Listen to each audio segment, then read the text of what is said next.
Now on the periodic table, which is listed in the upper right-hand corner right there, those again are the elements, all right? And the elements are really cool. Now each of the little symbols on the periodic table stands for a longer name. So for example, number 1, that H there stands for hydrogen, and number 2, the HE stands for helium. So the symbols, there's always one, sometimes 2 letters.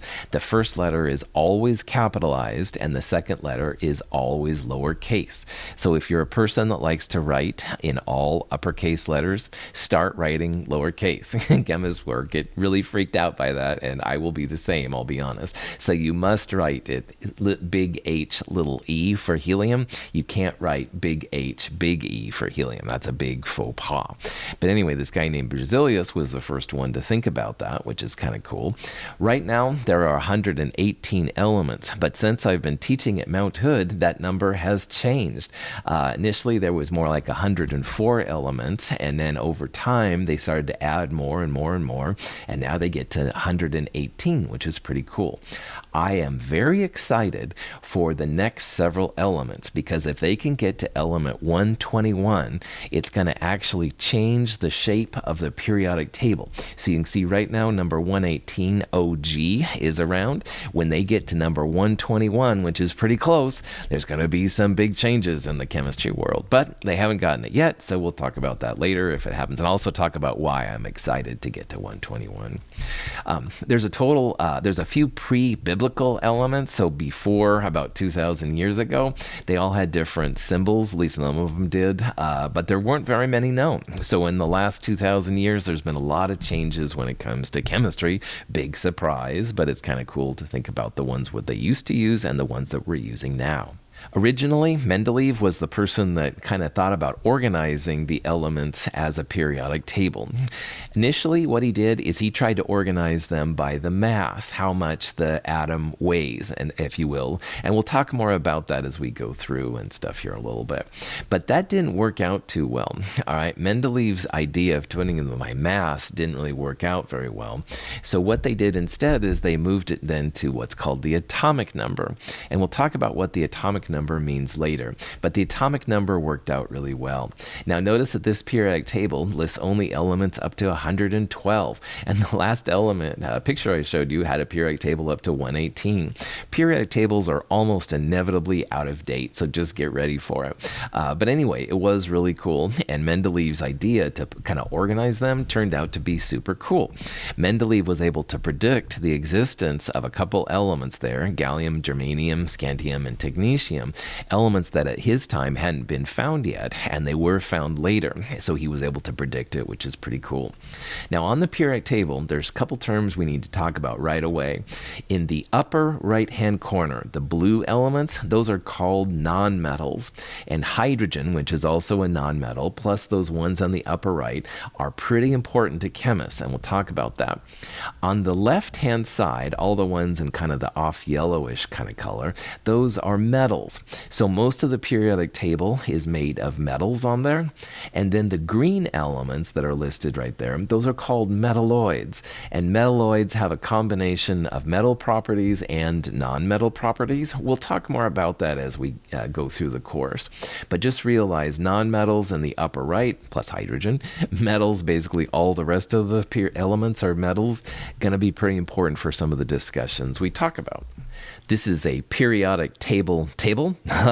Anyway, kind of fun stuff like that. But again, you've got that same problem. The elements are always being updated, so you're not going to have the same kind of thesis. There's a big piece now which should be complete because, again, the elements go to 118.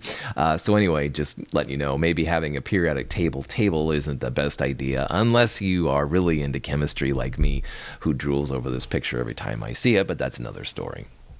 So in addition to the metals on the left-hand side, the non-metals on the upper right-hand side, and those metalloids kind of going down the middle there, it's also good to know what a group and a period is. Now, groups and periods are pretty cool. Periods on the periodic table go left to right. So in the upper video animation there, you can see the combination of the red lines. Those are the elements in the different periods. So the first period literally has just hydrogen and helium, not too much. And the second period would be lithium, Li through neon on the right, and E. And periods have their use for them, but they're not as important as the groups. And in the lower right-hand corner there, you can see the groups in the periodic table. They go up to down, if you will, top to bottom. Groups are pretty important. A lot of chemical reactivity is defined by what group the element it is in.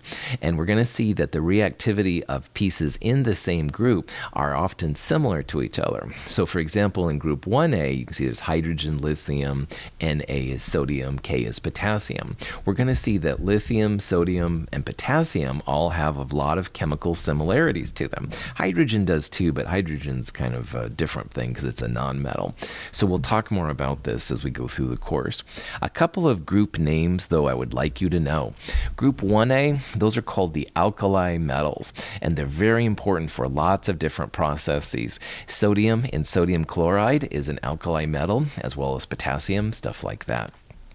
Now, right next door is group 2A. That's the alkaline earth metals, and those are also important. Magnesium, calcium, beryllium, stuff like that. Notice the similarities in the names, alkali and alkaline earth. And look, I'm just the messenger. I didn't make these names, okay? They sound very similar, but alkali is group 1A, and alkaline earth is group 2A. Halogens are on the far right-hand side, group 7A. Halogens are also very, very important. Fluorine, chlorine, bromine, iodine. We'll talk about those quite a bit as we go through the class. And then on the very far right, group 8A, those are called the noble gases. Helium, neon, argon, krypton, etc., etc. By the way, notice how the groups have a 1A, 2A, this kind of designation to them. There are different versions of the periodic table, but in this class, what I'm going to use is I'm going to use 1As and 2As on the far left, and on the far right then you can see there's 3A, 4A, 5A, all the way over to 8A. And in the middle, there are the B groups. All right. And there are different versions of the periodic table, but this is the version that we're going to use in this class. And I'll try to make translations if you're using one, but try to get a periodic table with that kind of designation on them. It's usually Roman numerals. So instead of a number 1A, it's Roman numeral 1A, etc. But just realize that's what we'll talk about. Now, the B groups in the middle, those are called transition metals. They're also very important. And in the lower parts there, those two rows, which are kind of by themselves, those are called the lanthanides and the actinides. They're also metals. They're kind of like transition metals, but they have their own kind of special things. We'll talk about all of this as we go through the class. So the properties of matter, very, very important. It's really nice to know if you have a metal, a non-metal, or a metalloid. Definitely important. Now, some of the elements sometimes have a non-metal, non-metalloid color, and you can see in the lower right-hand corner there's some white ones. Those white elements are usually brand new elements, so they honestly just don't know what's happening on them. They don't know if they're metals or non-metals or metalloids. Now, probably they're metals because they're kind of to the left of that metalloid line, which here is kind of pink, but they just don't know yet, so they're trying to be safe. A lot of times a periodic table will also tell you if you have a substance which is a solid, liquid, or gas. And if you look at the color of the symbol of the element, you can figure that out on this periodic table. So if you look at hydrogen up there, number 1, it has kind of a red H. That red in this one means it's a gas. Most of the elements on the periodic table have black letters. That's black means that it's a solid. So most substances at room temperature and pressure are solids. But if you look carefully, number 35, bromine, Br, and number 80, Hg, which is mercury, those are both blue. Those are two substances which are both liquid at room temperature and pressure. So it's kind of fun to see which ones there are. Again, most elements are black, so that means most elements are a solid. In the upper right-hand corner, as well as hydrogen, you have a few gases, definitely, and there's only 2 liquids. And again, that's at room temperature and pressure, and we'll talk about why that's important later. But that's the phase of the matter you're going to see normally, all right? And you can change phases, but the normal way, that's what you'd see.